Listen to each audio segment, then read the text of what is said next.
So, after almost 11 years eating plant-based, I don't actually recommend, nor particularly like, to be honest with you, the 50-50 plate concept. I wish to explain to you my top 3-4 reasons here why, and actually most importantly, what I like to do instead to make this incredible plant-based approach to nutrition really sustainable, realistic, and a fantastic mechanism, I think, for long-term weight control. Now, if you're not familiar, the 50-50 plate model, put very concisely, half of your plate that starchy component, half of your plate veggies, with special emphasis on those non-starchy, lower-calorie vegetables. As a measure for weight control, you can see its value. I think it does sound quite a sensible segue towards healthy eating, and I would agree as a basic introduction to plant-based living, to cleaning up your diet, it does have its uses, but I really don't like this as a long-term strategy. Here are my main reasons why. Number one, I believe that it ignores healthy fat balance, to which teachers of 50-50 plate might understandably say, hold on Ryan, we know, actually that's intentional, and that's why we like the 50-50 plate, because those fat, even from plants, those fat-rich foods are so mightily calorific that it isn't really necessarily the most appropriate thing for this extreme, as I believe the origin motives of 50-50 plate were, for this extreme measure to combat obesity and to get people to turn around their weight issues very quickly, like the model, I believe, correct me if I'm wrong if you have a deeper understanding of the origins of 50-50 plate, but like I believe it was actually designed to do. So we don't want all those fat-rich foods, even if they're vegan, even if they're from plant sources. To which I would say, absolutely understandable, and this is why I still don't advocate a really high-fat diet like keto. Simultaneously, what I would say is there are a certain set of nutrients that are not entirely exclusive, but kind of practically virtually grey area exclusive to this very small cluster of fat-rich plant foods, and it's really hard to get them elsewhere. Even if you're taking DHA, EPA supplement for ALA conversion, it's really nice to know, yes, I've got some whole food sources of these certain nutrients. Omega-3, a fantastic example of this, is very difficult to get adequate levels of omega-3 from anything other than this very select group of nuts and seeds. Not even a wide category of nuts and seeds, but a very select group. I can think one obvious exception being Brussels sprouts, which always surprises people. So what I would say is, look, number one, there's lots of nutrients that are really exclusive to this portion of fat-rich plant foods. Secondly, I would also say, hormonally we know, especially with women, this is really important. Also, what I think is really underrated when you add just a touch more fat to your diet, and please understand I'm not advocating a high-fat diet here, we'll come on to my particular breakdown of the macronutrients, I promise, very shortly, what I found to be really effective. But just that little bit of fat can be incredibly satiating. If we're talking about avocados, nuts, seeds, etc., that tend to have very low saturated fat content, I'm not talking about oil, I'm not talking about the fat content in really junky processed foods. That's an important distinction as well. I'm talking about healthy, or what I argue to be healthy source of fat. They're immensely satiating, immensely enjoyable, the creaminess of the avocado, and I think it's a worthwhile concession so long as it isn't skyrocketing your calories too much. Again, I'll talk about how I balance that in a second. This is why I still like the healthy fats. My second contention, I feel everything I've just leveled at the healthy fat discussion could also be leveled, at this protein question. Please understand contextually, I'm not one of these protein-obsessed gym bros like I used to be back in the day, eating 3 chicken breasts a day, tuna straight from the can. Yes, I did that many occasions, believe it or not. Whey protein shakes maybe twice a day when I could afford the whey protein as my student years.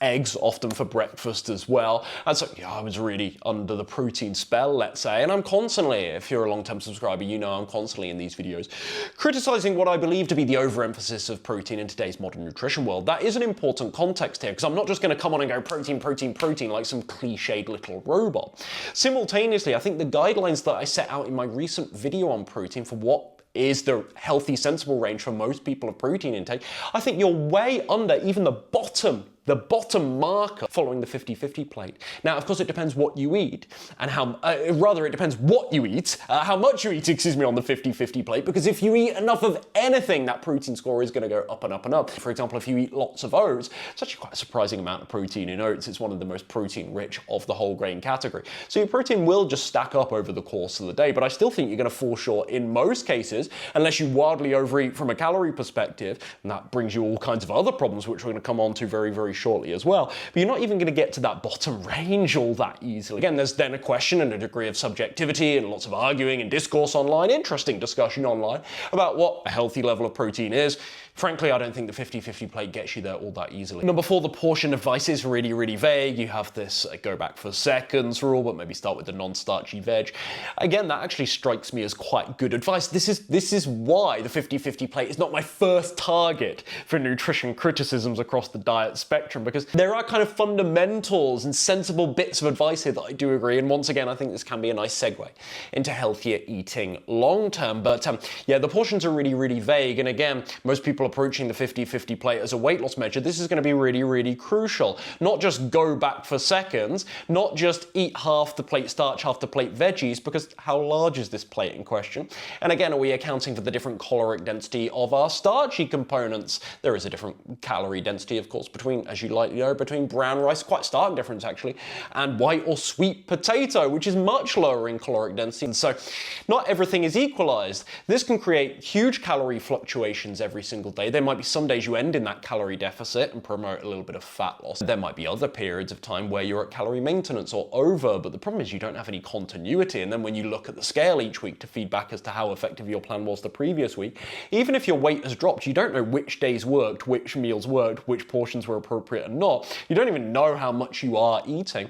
And this again beats around the bush, the elephant in the room in the whole weight loss world, which is this is about the calories. To say anything usurps the importance of calories is a nonsense. Whether you do the 50-50 plate or not, you could still be over-consuming. So the calories are a gamble. 50-50 plate teachers might say, well, that's the caloric density that is the splitting of the plate is the magic. It helps us get more easily in the calorie deficit. To which I would say, yeah, but not guaranteed. And again, doesn't mean it's in really the most healthy, appropriate way, because it doesn't have necessarily the diversity, the structure to it, the balance in terms of nutrients, macro and micro and food groups, to, I think, allow you feel your best and thrive on what is an incredible plant-based approach to nutrition. And I just feel you're really, really missing out by reducing it to the I like simple models, but what I think is the oversimplified 50-50 plate. So instead, what I've personally found to be a far more sustainable approach are still simple but macro balanced meals that again include carbohydrates, protein and fat. I still eat like 300 plus grams of carbohydrates a day. Like 60% of my calories come from carbohydrates, 20% fat, 20% protein. That's what I found to be the sweet spot, whereas the 50-50 plate might take you to more like 90+%, maybe even 95%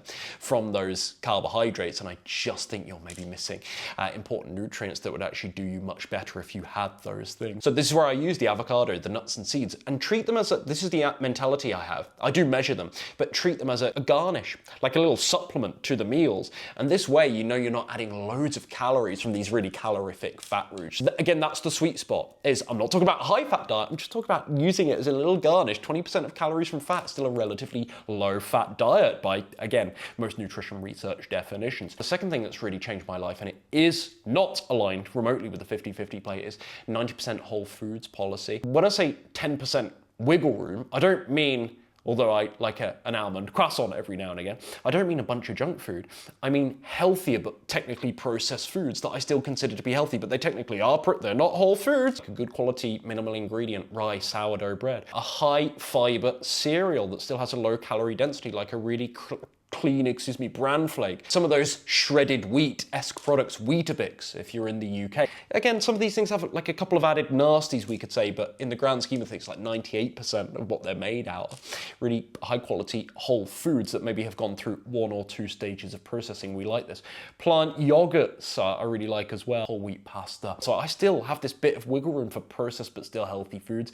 And stevia is another one as well. It's really made, I think, my diet more enjoyable and sustainable over these years, and 50-50 plate doesn't cover, I think, any of these things, or many of these things certainly. The next thing that's really stood me well is meals that are built with calories in mind. I'm not a relentless calorie tracker on Chronometer, my fitness pal all day long, but I build meals to a rough calorie estimate. So I know if I eat X, Y, Z meals in any given day, I'm actually near my calorie maintenance. I'm at around 2,600, or if I want to lose a bit of body fat, 2,400, 2,300. So I know that I'm not over or under eating. I've got that peace of mind, not just eating something and going, oh, good job me, I've done the 50-50 plate, but actually like the calories, I'm completely clueless if this is going to work. And lastly, differently from the 50-50 plate, the other thing that's been so important is having meals and a plan, not meals, but an attitude, I would say, and a plan with a little bit more leeway for the real life moment. So yeah, go to a wedding, go to a birthday party, a meal out, etc., etc.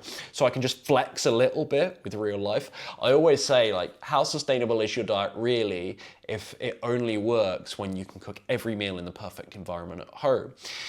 If it totally breaks, if the house of cards totally falls down anytime you go out to eat, for me, that's not really long lasting. That's not really real world. So I like an approach that has a little bit more flexibility than the 50-50 plate, and that's why I make the concessions that I do. So that's it. Enough of my dulcet tones. I've been prattling on for long enough. For me, 50-50 plate, this is where I draw the line. Don't like it beyond a basic introduction to healthy eating. This is what I do instead, and it's absolutely changed my life. Calorie consideration, balanced macronutrients, a little bit of flexibility for real life, whole foods focus, but not literally strictly pedantic whole foods all the time. And this is what's done it, and this is what's allowed me to get, I think, into really the best, it's anecdotal, but the best shape of my life with this incredible lifestyle. Speculative, I don't think the 50-50 plate does any of this for me. I think I'd still be struggling. Oh, and by the way, if you want the full list of the top 15 plant-based meals I most rotate often for weight loss that don't look like the 50-50 plate and do have the principles baked into them that I've just described here, I'll put that, it's a free resource, I'll put that down below. You get the full list.